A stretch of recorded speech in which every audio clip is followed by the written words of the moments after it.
sitti kennadha galgalaa koona bareechi kaa'een ilaalee sodaadhe natti hammaatee bareeche filannoon beeraan hambaasu nu amma keenan ga'u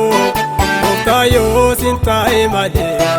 dhoksaa kormatti naasa'u filannoon beeraan hambaasu nu amma keenan ga'u gooftaa yoo sin taa'e malee dhoksaa kormatti naasa'u.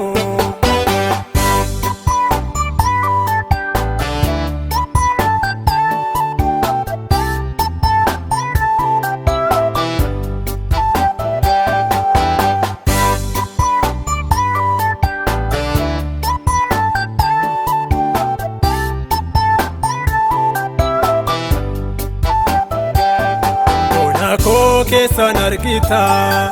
beektaaree buufalee koo har'a kaasuu hin dandeessa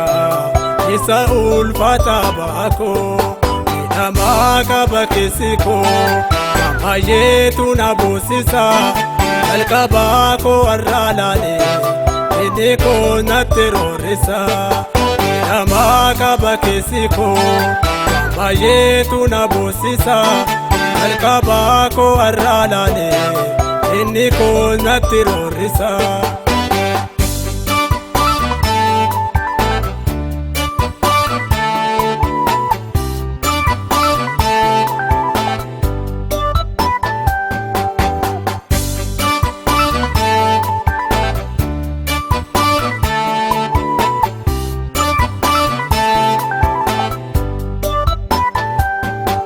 Akkansiif hin taane waan baay'eetu na daangessa qorumsa akkan darbutte anaaf kenni malee obsa baay'een kaa'umsa tolade kan baay'insan arganne fudhatti nana hambisine abbaa koo sittan of kenne baay'een kaa'umsa tolade kan baay'insan arganne fudhatti nana hambisine abbaa koo sittan of kenne.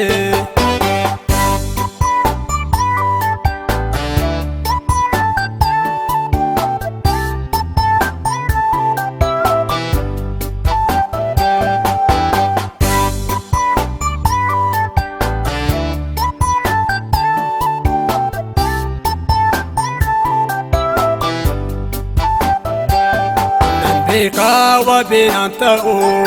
miidhagaa bareenni lafa wanta dhugaadheette ta'u silaas boruun deessaa nafa wanti laagaan an ceesifne hedduun na dura dhaabata hundoota akkana achiin deeme daandeerraan ga'ee nagata wanti laagaan an ceesifne hedduun na dura dhaabata hundoota akkana achiin deeme daandeerraan ga'ee nagata garaan sitti kennadha galgalaa koona bareeche kaa'een ilaalee sodaadhe natti hammaatee bareeche filannoon beeraan hambaasu nu amma keenan ga'u gooftaa yoo sin taa'e malee dhoksaa kormatti naasa'u.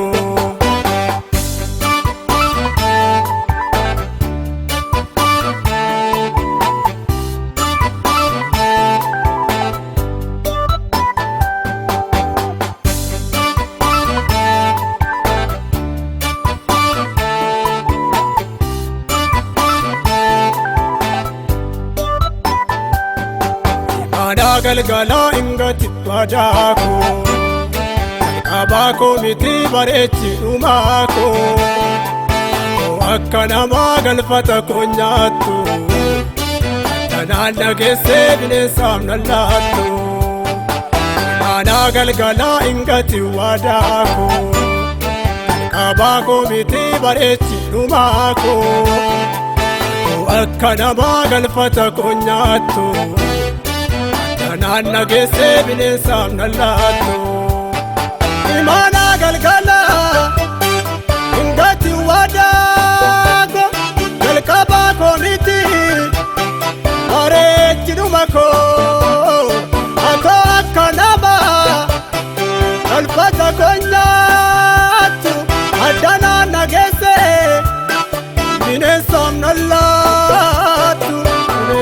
nallaattu mana galgala ingati wadaako jalqabaa koo miti bareechi dhumaako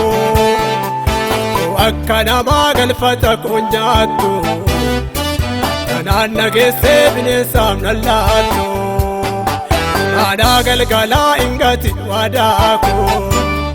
jalqabaa koo miti bareechi dhumaako